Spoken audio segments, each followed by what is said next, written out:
Você já saiu do cinema com aquela sensação de que assistiu algo que ultrapassa qualquer definição? Sinners não é só mais um filme. Ele te deixa sem chão, como se você tivesse sido arrancado da poltrona e colocado dentro da própria história. Não é comum encontrar um longa que mistura violência crua, dilemas internos e um simbolismo espiritual de forma tão provocadora. E quando os créditos subiram, eu estava mais impactado do que preparado. Mas afinal, o que faz Sinners ser tão diferente dos outros filmes de terror psicológico? Será que ele realmente oferece algo além de sangue e gritos? Sim, ele mergulha na mente e na alma dos personagens. E mais, o filme provoca o espectador a refletir sobre escolhas, culpa e o que significa redenção num mundo onde o bem e o mal caminham lado a lado. Desde as primeiras cenas, a trama te prende pela garganta. A narrativa não se desenvolve de forma linear, e isso é parte do charme. A estrutura salta entre momentos que parecem fragmentos de lembranças e visões distorcidas de realidade. O protagonista, Sammy, nos conduz por esse labirinto de dor e busca por sentido, enquanto tenta escapar de fantasmas que vão muito além do sobrenatural. Uma sequência de destaque acontece à beira do rio. O que parecia ser um ataque revela-se como um ritual ambíguo. A figura do Remick, à primeira vista ameaçadora, carrega algo mais profundo, um gesto simbólico, talvez até espiritual. Não é sobre religião formal, mas sobre fé no inesperado. Nesse momento, a câmera se demora no olhar de Sammy, entre o medo e a aceitação, como se ele entendesse que estava sendo conduzido para algo maior. Não uma salvação convencional, mas uma espécie de renascimento. O longa também confronta a rigidez da fé tradicional. A figura do pai de Sammy representa um dogma inflexível, enquanto o filho busca respostas em caminhos fora da doutrina. O dilema entre seguir a voz do pai ou destruir o instrumento que traria o mal é apenas um dos testes morais enfrentados. No fim, não há resposta simples. Há impacto, há transformação e, acima de tudo, há um convite para o espectador questionar o que significa de fato se libertar. Apesar das preces ecoarem em momentos de desespero, Sinners deixa claro: nem sempre o divino responde. Enquanto os vampiros dominavam as sombras e alguns eram tratados como demônios, a fragilidade da fé diante do caos se tornava evidente.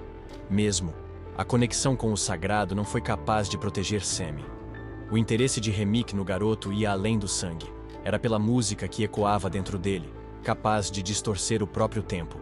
E isso, em um mundo onde os imortais vivem em ciclos de perdas, significava esperança. A ligação entre os sugadores de sangue funcionava como uma única consciência dividida em vários corpos. Era como se cada um carregasse fragmentos de lembranças e habilidades dos outros. E foi exatamente isso que Remick enxergou em Sammy. Uma chance de preservar memórias perdidas, de eternizar emoções que escaparam ao longo das décadas. Mas o jovem músico não estava disposto a entregar seu dom. No meio da conversa tensa com Remick, ele não hesitou.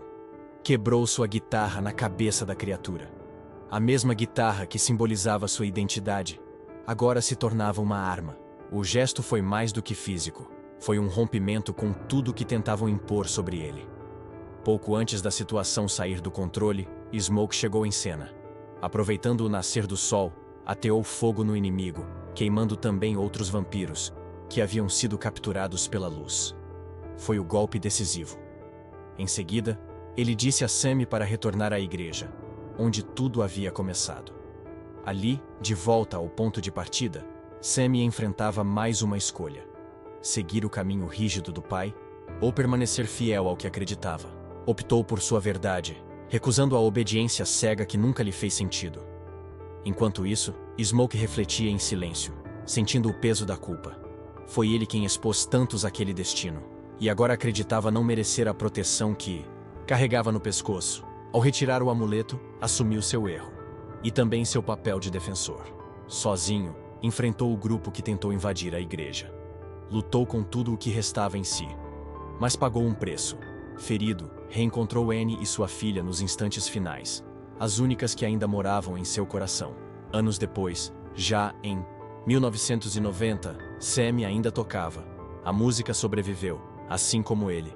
Ao fim de um show num bar, duas pessoas misteriosas pedem para vê-lo. E é nesse instante que o passado bate a porta, com uma oferta que muda tudo. Na última virada da história, dois rostos familiares reaparecem, Stack e Mary. A aparência jovem delas, inalterada desde os anos 30, agora contrastava com roupas contemporâneas. O tempo passou, mas elas continuaram existindo nas sombras, longe do alcance do sol. Sobreviveram. Não por sorte, mas por estratégia. A conexão que unia as vampiras ia além de qualquer vínculo físico. Era mental, quase instintiva. Mas, ao contrário do que se imaginava, sua sobrevivência não dependia de quem as havia aprisionado no passado. Smoke, mesmo carregando a dor e o peso do passado, não foi capaz de destruir o próprio irmão. Aquilo dizia mais sobre ele do que qualquer diálogo. Em vez de ódio, ofereceu um pacto. Um acordo silencioso, mas poderoso. Sammy viveria sem ser caçado, livre para seguir sua jornada musical, sem medo de ter sua alma amarrada por toda a eternidade. Stack aceitou. E essa escolha selou o destino de todos. Já idoso, Sammy recusou a chance de se tornar imortal.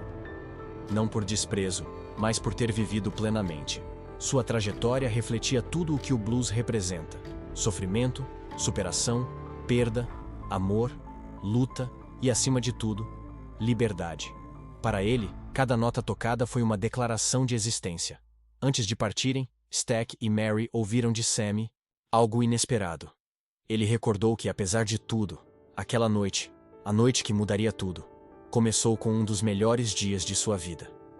Stack concordou. Foi a última vez que viu o irmão e o filho. Memórias que, mesmo amargas, ainda tinham valor. A lembrança de um único dia de liberdade, mesmo pago com um preço altíssimo, ficou marcada. Não há como não sentir o peso dessa lembrança. A eternidade é longa quando se carrega a saudade. E, no fim, a cena que fecha o ciclo é Sammy em frente à igreja, antes do caos, cantando com o coração. This Little Light of Mine ressoava, com simplicidade e emoção. Era um retrato puro de quem ele era antes de tudo desabar. Ele não sabia do poder escondido em sua música, só sentia a paixão.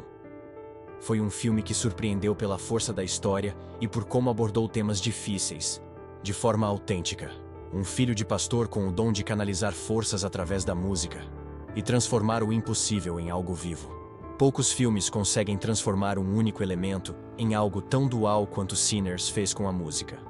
De um lado, ela unia, trazia alegria, emoção e um senso real de libertação. Do outro, ela também servia como chave para despertar forças obscuras, desequilibrar a ordem e trazer destruição. Essa contradição foi trabalhada com cuidado, e o resultado foi um conflito interno forte e muito bem construído. No fim, ver Sammy sair com a guitarra nas mãos, mesmo sabendo do poder que ela continha, foi um gesto de autonomia. Ele escolheu tocar, não controlar. Preferiu expressar, não dominar. A ambientação do filme, longe de ser apenas pano de fundo, atuava como um personagem por si só. O cenário, usado quase como extensão da narrativa, ajudava a compor o clima em cada sequência. Em muitos momentos, serviu como elo de passagem entre cenas, substituindo cortes convencionais por transições que davam ritmo próprio ao enredo. Foi uma escolha visual ousada e bem executada. Quanto às atuações, o elenco entregou tudo. Michael B. Jordan, assumindo dois papéis tão próximos, criou personagens que respiravam vidas distintas. Mesmo dividindo cena com ele mesmo, a diferença entre os irmãos era visível, tanto na postura quanto no olhar. A ligação emocional entre eles dava peso às decisões tomadas. Cada sacrifício, cada despedida, carregava a verdade. Smoke, ao perder Annie e mais tarde rever sua filha, protagonizou um dos momentos mais comoventes do longa. Não foi apenas uma cena tocante, foi um encerramento que amarrava dores e reencontros num único suspiro. Até gestos pequenos, como a tentativa frustrada de enrolar um cigarro, algo que Stack sempre fazia por ele, mostravam o vazio deixado por quem se foi. Ao remover o amuleto protetor, Smoke não só assumia sua culpa, mas também mostrava que não havia mais nada que ele precisasse guardar. Tudo o que amava havia desaparecido naquela noite. A partir dali, ele só carregava lembranças e a responsabilidade pelo que foi feito. Miles, interpretando Sammy, foi um verdadeiro destaque. Para um ator estreante, sua entrega foi impressionante. A dedicação foi visível em cada nota tocada, em cada expressão enquanto performava. Treinou por meses para viver esse papel e conseguiu captar a essência do blues, a dor, a alma e a beleza de transformar sofrimento em arte. Uma das falas mais marcantes sobre Sammy veio de Slim, que duvidava que alguém com sapatos mais antigos do que ele próprio pudesse entender o blues. Mas em menos de um dia, aquilo que parecia distante se enraizou profundamente em Sammy. A música já corria nas veias dele. Era como se sempre tivesse feito parte. Jack O'Connell, no papel de Remick, entregou uma performance que merece destaque. Fazia tempo que eu não via um vilão tão perturbador. Ele não era apenas uma criatura faminta por sangue. Era alguém tomado pela dor, que descontava sua própria tragédia nos outros. A maldade dele tinha origem, tinha peso. E esse detalhe tornou tudo ainda mais tenso. O brilho discreto nos olhos dos vampiros, por exemplo, foi um toque genial. Um detalhe simples, mas que intensificou o medo com elegância. Sem exagero, só impacto. Ryan Coogler, o diretor, merece todos os elogios. Sua visão esteve presente em cada quadro. Uma das cenas mais memoráveis mostra Sammy tocando, cercado por artistas de diferentes épocas, com os sons mudando conforme as figuras apareciam. Foi mágico, visualmente hipnotizante. Mas logo a beleza se transformava em ameaça, quando entendemos o que aquilo significava para Remick. A chance de reviver o passado, de reencontrar quem perdeu, isso explica sua obsessão pela música de Sammy. A cena passou de encantadora para sinistra num piscar de olhos, e o que torna Sinners tão surpreendente é que ele não começa como um terror clássico. Tudo parece centrado em pessoas buscando escape, seja da rigidez religiosa, da opressão social ou da culpa por erros que não conseguem enterrar. Mas então, sem aviso, o filme vira. E mesmo sendo uma mudança brusca, ela funciona perfeitamente. Não é só uma história de monstros, é sobre o que nos prende por dentro. Terror, muitas vezes, se perde em exageros vazios. Aqui, o oposto acontece. A história é densa, os personagens têm profundidade e a mensagem é clara. Mesmo dentro da escuridão, há espaço para redenção e arte. Sinceramente, Sinners é um dos melhores filmes que vi este ano. Dei nota máxima no Netabox. E olha, não faço isso com frequência. Se curtiu essa análise, já deixa o like aqui embaixo, se inscreve no canal para mais reviews como essa e comenta aí o que você achou do filme. Quero muito saber sua opinião. Nos vemos no próximo vídeo.